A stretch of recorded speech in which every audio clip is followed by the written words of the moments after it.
Good evening and welcome to KC Sports Tonight. It's Wednesday, June 18th. Neil Jones is back after a 2-week hiatus. Neil, you sold the show pretty crazily here at the end of the 5. You said that we're going to have the political correctness talk of sports and kids. Like I will say this. You guys are all, you're young, your careers are ahead of you. My career's done. You know what I mean? Well, you said, well, here, what's going on in Kansas City sports and what's gone on the last week and a half. The Royals have kind of fallen apart. I'm thinking maybe they needed Neil Jones to hold them accountable for the level of play that they're playing with of the last couple weeks. No, I am not. Baseball's a hard sport, but I was down in Florida. I was down there for 2 weeks, my wife and I. And we had access to highlights, but we did not have access to the games, much like my house in Johnson County, where I have the YouTube You're TV. truly only informed if you're in this building. So I couldn't. We couldn't watch the games. Although I have to say, we were out having dinner and we were having a pre-dinner beer at this really nice little area there in Sarasota, Florida. And I look up. There's like 3 restaurants and bars right in a row, real tiny. I look up and Vinny Pasquantino is he's being interviewed on MLB TV, and it was when the Yankees were in town. And I took my plate from the outdoor section of one restaurant and walked over and put it on the bar of the other one so I could hear his interview. And it turns out they were talking about the Pasquatch and some stuff like that, so it wasn't really baseball. But it was very difficult you could see that the Royals were in most of these games and just could not score runs. It's the same story over again and over again and over again. And then I was reading the paper and I was reading stuff that you were writing on KCTV5.com and some other things. And everybody's talking about, are the Royals going to be sellers or buyers? What are they going to do? I believe what they're going to do is they are not going to pull the plug unless they're out of it. And they're 2.5 games under 500 right now? 2.5 games. Well, 3 games under 500, 2.5 out of a playoff spot. Now, remember last year they made it by 1 game. And they were actually tied with Seattle, but they had the tiebreaker. So they barely made the playoffs, and then they won a series. And what has the owner said? John Sherman from day one has said, we want to get in the tournament. Isn't that what he called it, was the tournament? Well, the playoffs. But I think he said the tournament. I think he referred to it. Look, it's like March Madness. Once you're in, and everybody has a chance. And so I believe that and the fact that he is at some point, he's going to need to convince somebody to give him money. The state of Missouri has promised 50% of a stadium, right? Is that what they've said? I believe so. If it's built in the state of Missouri, and that's either Clay County, wherever they end up building, even if it's not in Jackson County, that the state of Missouri is going to give them up to 50% or whatever the level was, the thing was. It happened while I was gone, so I'm not as quite up to speed on that. But I think because of that, or if they have to improve, if they end up going to Kansas, I think he understands before next year they're going to have to go to the voters or they're going to have to convince somebody to give them money, right? And I think for that reason, in that reason alone, I think that he's going to go, look, we can't pull the plug.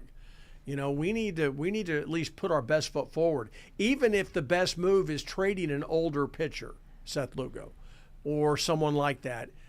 Even if that's the proper move baseball wise, like the GM can bring back a bunch of talent and they'll actually be better in the long run, like they did with Zach Greinke. For those of you who were around when Zach Greinke got traded to the Milwaukee Brewers, look what they brought over.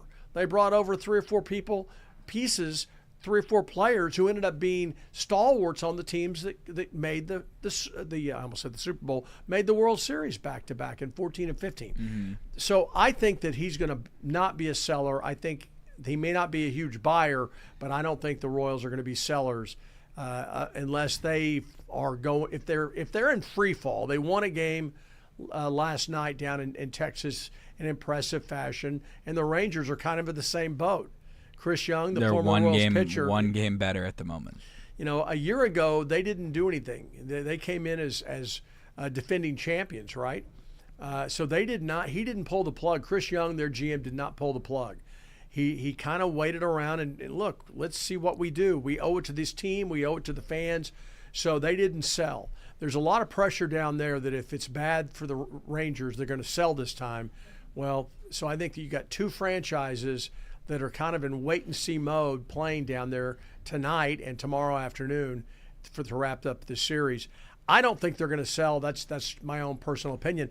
It was painful for me to, at the end of the evening, pull up my phone and see what the Royals did. How difficult was it watching them lose all 6 games in a homestand against a team you don't expect to beat, the Yankees, but then against a team in the A's you absolutely expect to beat? Yeah, the A's series was way more frustrating than the Yankees, just given the level of talent and given that it wasn't like your pitching staff struggled necessarily. It was more so that the offense didn't show up against a team that has one of the worst pitching staffs in baseball with the Athletics. And they did nothing on Saturday and very little on Sunday aside from third inning. But, yeah, last night was much more encouraging. I think that the thing that you can look up and down the AL standings and you can find teams and you can find examples of reasons why you're just not going to sell until mid-July or late July, until things are more clear. And I don't even know if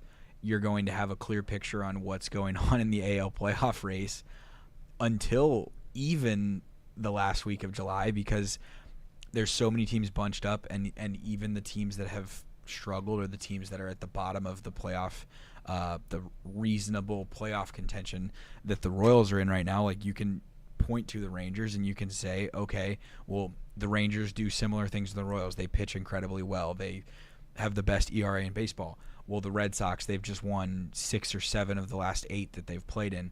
The Mariners have had a stretch of time where they looked like they were the team to beat in the AL West. The Astros are leading the AL West, but they struggled earlier this year. And then we know we're intricately familiar with what's going on in the AL Central. Cleveland and Minnesota have both had hot stretches, and Detroit looks like they're unbeatable. But then you have times where all of those teams have lost a bunch of games. And then you mix in the fact that the Red Sox just traded Rafael Devers to the National League.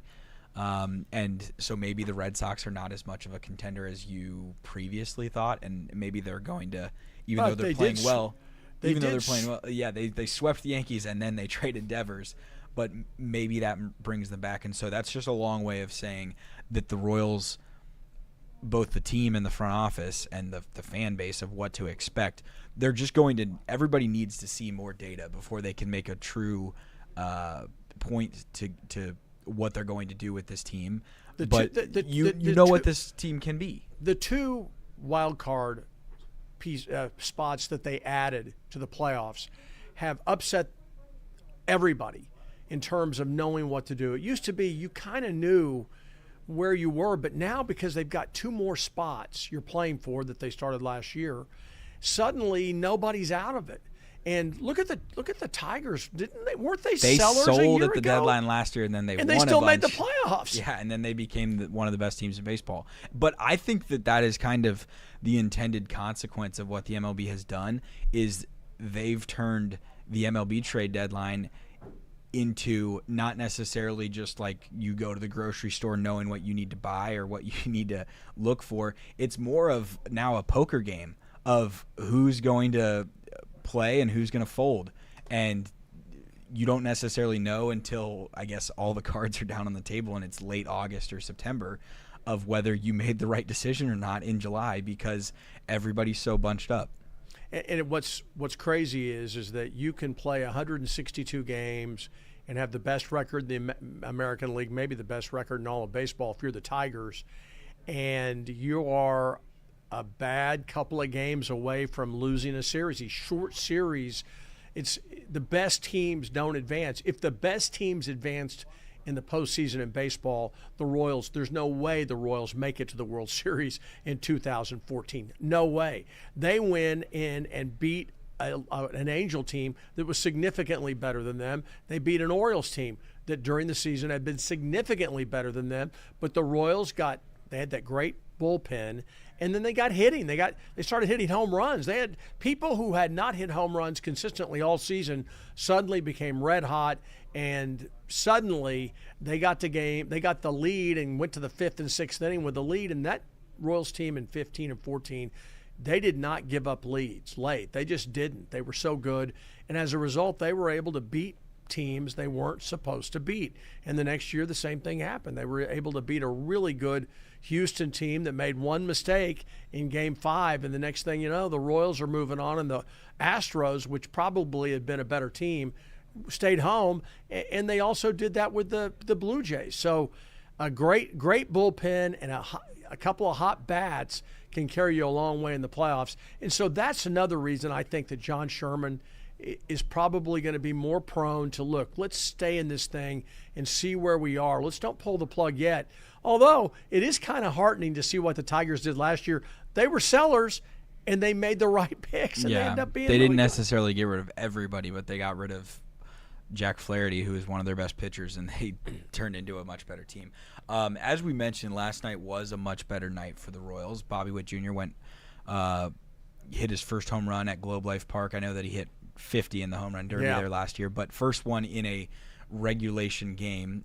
Salvador Perez hit 2 home runs. It was his 18th multi-home run game of his career. He surpasses George Brett for the Royals franchise record in that remark. I guess last night's game kind of feels more like the vision of what this team was supposed to be all year long. Do you agree with that? I didn't see the game. A good Seth Lugo start, 6 innings, 9 strikeouts.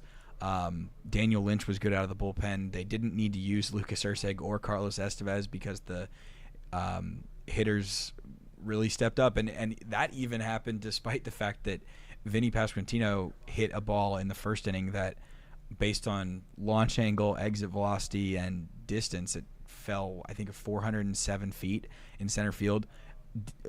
Ended up just being a fly out to the warning track. Next batter, Salvador Perez hits a home run, and it kind of felt like the energy shifted for the Royals, where they've had a week consecutive of baseball where everything seems like it was going wrong. Vinny Pasquantino was talking on Saturday. Bobby was talking on Saturday and Sunday about it just doesn't feel like there's any vibe in the dugout or any positivity or any expectation that good things are going to happen.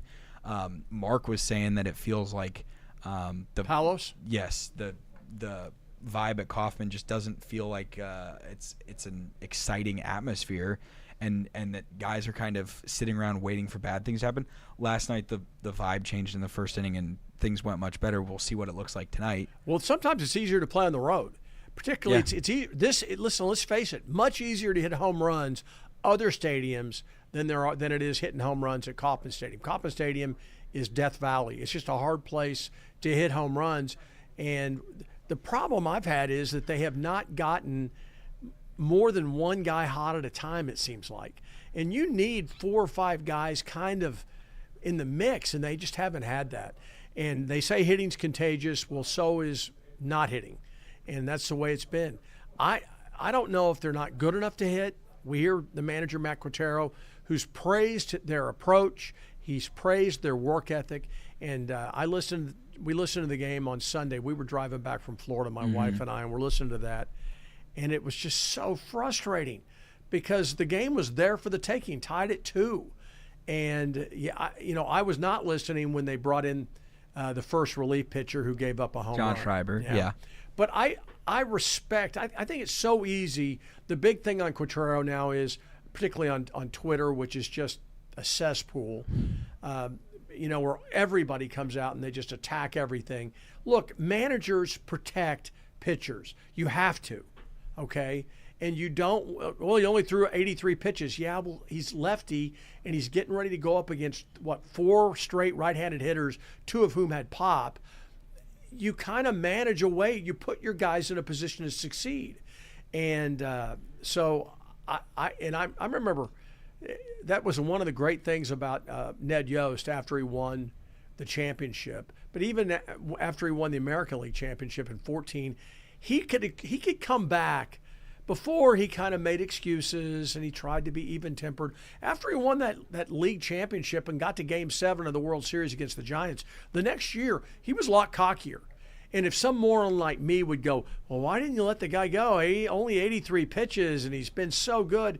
And he would come back with, look, my job is to get guys going and protect those pitchers so that they can be successful for the long haul. It's easy for you to have a football mentality and let's put all the eggs in one basket, and not protect the guys. But I've got to get him. I'm thinking about this game, but I'm also thinking about his next start and the start after that. And remember, we're in early June, all right, or mid-June at the time. We got a lot of games to be played, and I'm trying to protect these arms. And rightly or wrongly, that's how they manage in today's baseball. You talk to guys, and I listen to 8:10 in the morning during training camp. And one of the great things about driving up is being in the car for an hour and hearing Mike Boddicker, a guy who was a great pitcher for the Baltimore Orioles, later on also for the Red Sox, who was a guy who says, look, you've got to be a horse. I didn't want to come out of games. I respect that, but at the same time, I understand managers in today's baseball want to protect their investment in pitching, and so that's why they do that.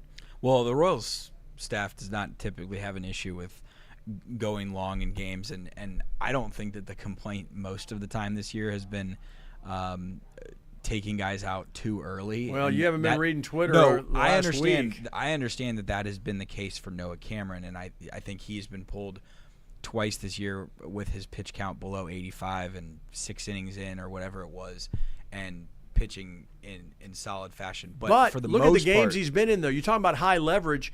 All of his games have been one-run games. Yeah, he's or not tied. I mean, it's not like he's pitching with a 7-0 lead. Yeah, so that's the difference. We will see what. Well, who do you looks believe? like. The morons like me in the media or on Twitter? Well, I can't say that Or you believe the manager? I can't say that I was anxious to see John Schreiber on Sunday when I knew that Noah Cameron had not given up a run and his pitch count was not terribly high. So I can't always say that I agree with what Matt Quatrero does, but I think that's the thing with baseball. No matter what it happens, and that's the thing that's frustrating to fans, and it's different than football or different than basketball in that there's not always necessarily one thing that you can just write it off to, hey, in basketball, we didn't shoot it well enough tonight.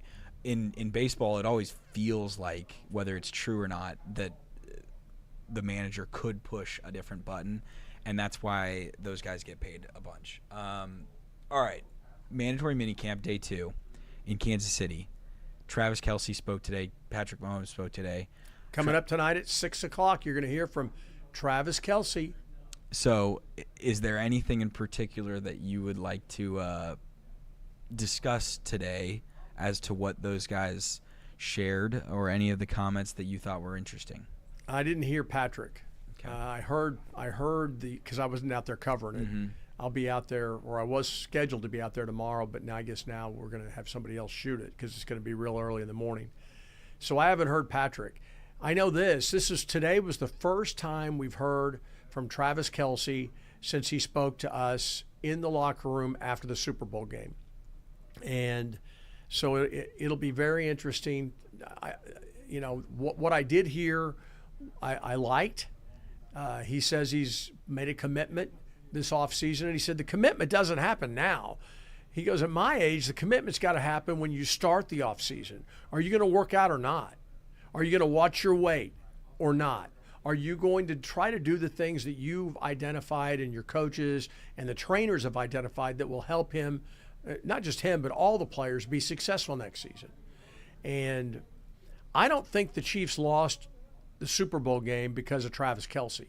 He had a drop early in the game that might have made a difference, but that's like saying that one person was going to hold back the ocean. It's just not going to happen. So the storyline remains the same as it's been. How's their offensive line going to be?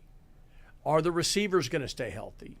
Do they have enough of a running back? Do they get enough from the running back position to be able to be good?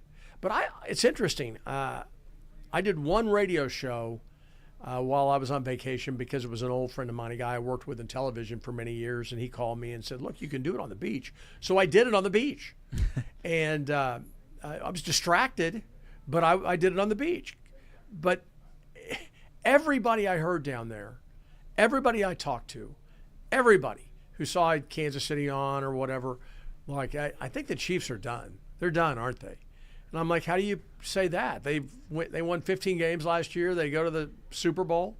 And people that sounded pretty smart were going, I think they're done. I don't think their quarterback and that offense they haven't put up big numbers, and they keep having these excuses why they don't put up big numbers. Well, they're defending us differently, or the offensive line wasn't good, or the wide receiver got hurt. But the bottom line, people are like, it's hard to stay on top, and I don't think people around the league respect or fear them. And I'm like, it's one bad game. Okay? I think it's more of fan bases than it is teams in the league, and I think the evidence would point us to whenever it's time to look the Chiefs in the eye and beat them in the playoffs, teams aren't necessarily able to. I think fan bases see the flaws and see the deficiencies, and it doesn't feel inevitable because it's not the old school. It's not the 2018, 2019, 2020 Chiefs offense is putting 35 points on you. But as recently as 2022, we saw the Chiefs do it, and so the last 2 years of offensive strugglers are a little bit different. But the evidence, we've seen the Chiefs go to the Super Bowl, win the Super Bowl, and get back. We've seen the Chiefs go to the Super Bowl, lose the Super Bowl in the 2020 season, and the next season they lost in the AFC Championship game. Of course, that is one of their worst seasons in the Patrick Mahomes era. So if the people you're talking to, if the people around the country are thinking, oh, I don't know if this is necessarily the Chiefs' year. Well, if the this is not the Chiefs' year season is still an AFC Championship game appearance, I guess that wouldn't surprise me. Does that make sense? I go, look, from a distance, I get it. From a distance, you're like, okay, they haven't put up big numbers. They were embarrassed in the biggest game of the year, and they were embarrassed. Mm-hmm. But I thought, I keep saying, guys, when I'll agree that this, that the bloom is off the rose. When we see Patrick Mahomes have receivers and have blockers, and then they can't make plays because the defense is better, or the defensive coordinators in the NFL have caught up to Andy Reid and Matt Nagy or whoever's this offensive coordinator. I'll believe it when I see that they're not successful. Last year, nobody was going to succeed behind that offensive line, and it's a miracle. We all saw it. They had great special teams. They had great defense when they needed it, and the offense did just enough to win. But that offensive line was so horrible that you can't judge a quarterback or the receivers or anybody on the basis of that. What I've heard from Patrick Mahomes I like, and that is we need to throw the ball deep. Even when at the end of the game, when we were getting beat, we started chucking it upfield, and guess what? We had some nice long plays because we got some receivers who can make plays. So if he's got Hollywood healthy, if he's got Xavier Worthy healthy, if he's got Rashee Rice healthy and able to play, not on suspension for the half the season, then and Kelsey or whoever's playing tight end, and they're protecting him, then we can see it. That'll be a true litmus test on where this offense is vis-a-vis everybody else. And maybe these people who were just big-time football fans, it's not like I talked to a bunch of media people down there, but I talked to people who clearly follow the game closely. Talked to some Eagles fans who said we got the worst of the Chiefs and we respect them, and we know that next time we play them this year, week 2 or whatever, we're not going to see that same team again.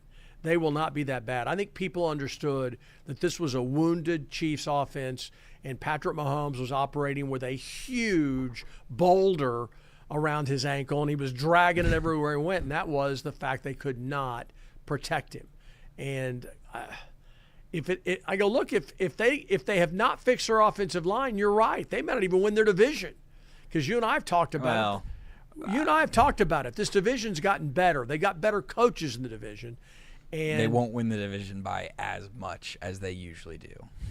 That's where I would be. Well, they have to prove to me they can beat Denver.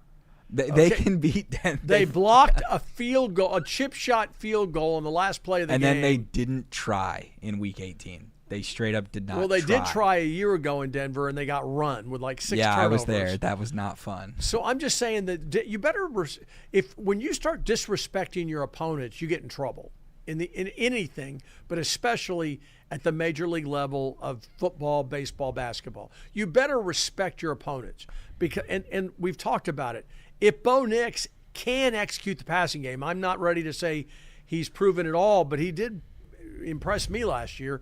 If he's for real and they've got a coach who knows how to win, that becomes a problem. And I think we both respect the head coach out with the Chargers in L.A. Because he's done it at the collegiate level, and he also did it with the 49ers. He turned around that 49ers franchise. So, and we think that they got a quarterback out there as well. Raiders are, and look, I'm not ready to say that they're for real. But what I'm saying is this. If they don't fix the offensive line, they will be a flawed team again. And I don't care who their wide receivers are. Yeah, we will see. You will have some of that sound at 6. You will have Royals highlights from Game 2 of their series against the Rangers tonight at 10. Tune in for both of those. For Neil and myself, thanks for watching. We'll see you tomorrow.